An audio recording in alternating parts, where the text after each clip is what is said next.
Alors l'objectif de la saison initialement c'était le maintien.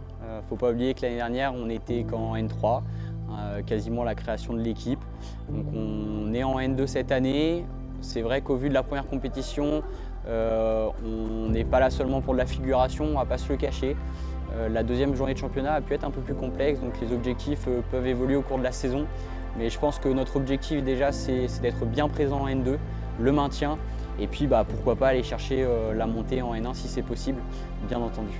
Un circuit national, je le prépare tout au long de l'année. En fait, je n'ai pas de préparation différente la semaine d'avant un circuit par exemple. J'ai un rythme d'entraînement assez régulier, donc le mardi à Caen, le mercredi à Lisieux. Le jeudi, on fait PPG avec Nathan, et puis après on part le vendredi.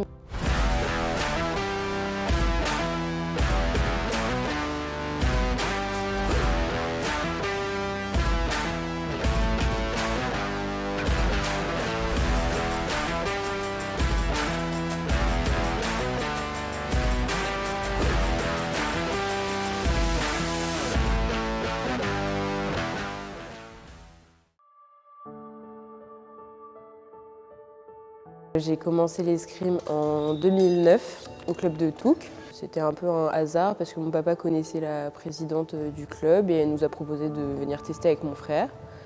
Et voilà, on a essayé une séance. Lui, ça lui a beaucoup plu, moi un peu moins. Puis à force de venir le voir s'entraîner et tout, moi je me suis dit que j'allais aussi essayer et puis ça m'a plu. Et voilà, au final, j'ai jamais lâché et mon frère a arrêté 3-4 ans plus tard. Je m'appelle Mirana Liorzou et je suis membre de la team UNE. Quand j'étais encore à Touques en M15, je venais quand même faire quelques séances à Lisieux. Et du coup, c'est pour ça que la transition elle a été un peu progressive. Je faisais un entraînement à Touques, un entraînement à Lisieux, j'alternais. Et du coup, quand je suis arrivée à Lisieux, vraiment, sur tous les entraînements, je connaissais déjà un petit peu tout le monde, j'étais déjà un peu intégrée. Mais c'est vrai que c'est toujours un peu bizarre d'arriver dans un club un peu en cours de route. Il y a Noémie quand même que je connaissais vachement bien parce qu'on faisait les stages ensemble. Mais sinon, moi j'étais un petit peu timide au début. Et puis je dirais que j'ai mis peut-être 1 an à vraiment trouver ma place au club avec tout le monde, quoi. L'escrime, ça occupe une grande place dans ma vie parce que ça prend beaucoup de temps dans ma semaine et puis ça fait aussi plus de 10 ans que j'en fais maintenant, donc ça a quasiment toujours été là en fait. Moi j'essaie de m'organiser comme je peux pour avoir du temps pour faire autre chose quand même, mais c'est vrai que ça prend énormément de temps, puis j'ai fait énormément de rencontres grâce à l'escrime, donc c'est vrai que quand on est ensemble on parle aussi beaucoup d'escrime, donc c'est très très prenant dans ma vie. Pour m'organiser au niveau de mes études et au niveau de l'escrime, j'ai pas réellement changé d'organisation depuis le collège-lycée parce que ça a toujours été ça, partir en compétition le week-end et gérer les entraînements la semaine.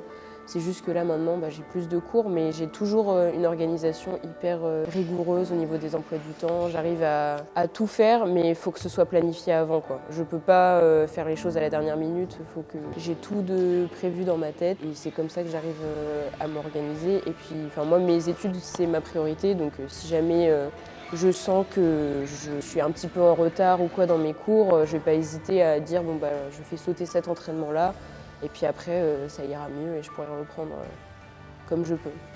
Je m'appelle Farah Liorzou, je suis la sœur de Mirana et membre de la team UNE. Mirana, c'est une fille très organisée, assez persévérante et très perfectionniste. Elle a toujours ce caractère où elle n'abandonne pas. C'est une fille qui se bat pour ce qu'elle veut. La compétition de Talence, pour moi, elle avait bien commencé en individuel. J'avais fait 4 victoires et 2 défaites, il me semble. J'avais plutôt des bonnes sensations. Après, c'est vrai que sur toutes les compètes comme ça, les poules, je suis assez crispée. J'ai un peu peur de faire des choses, mais je me suis pas trop sentie en difficulté. Mais c'est en tableau où j'ai eu un peu de mal à mettre en place ce que je voulais faire et je me sentais pas bien dans ma façon de tirer et j'ai pas réussi à trouver de solution. Donc la compétition elle s'est arrêtée un peu vite pour moi. Donc c'était un peu décevant, mais c'est comme ça. Il y en a forcément une dans la saison qui se passe comme ça. Et puis par équipe, du coup, il a fallu que je me remobilise. Mais ça s'est super bien passé. On avait 5 matchs, donc ça s'annonçait compliqué quand même. Enfin, on n'a jamais eu 5 matchs depuis le début de la saison, ça fait énormément de relais à tirer. Mais ça s'est très bien passé avec les filles.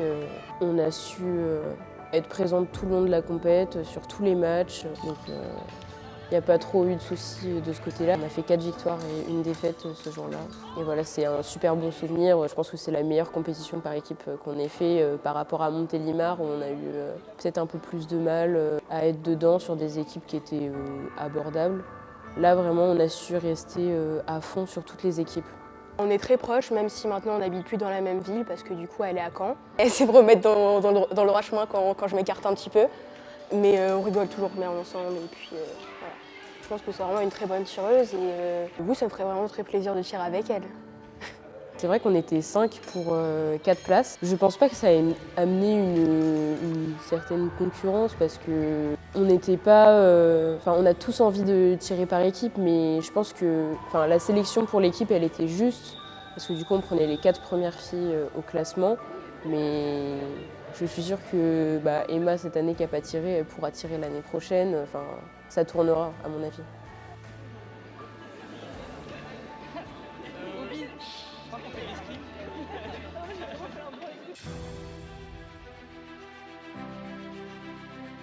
L'année dernière, déjà, moi je trouvais qu'elles avaient été vraiment impressionnantes. On monte en N2.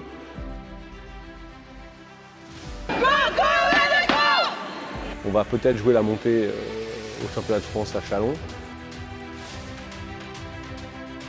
Elles vont encore progresser, donc pourquoi pas rêver. Voilà.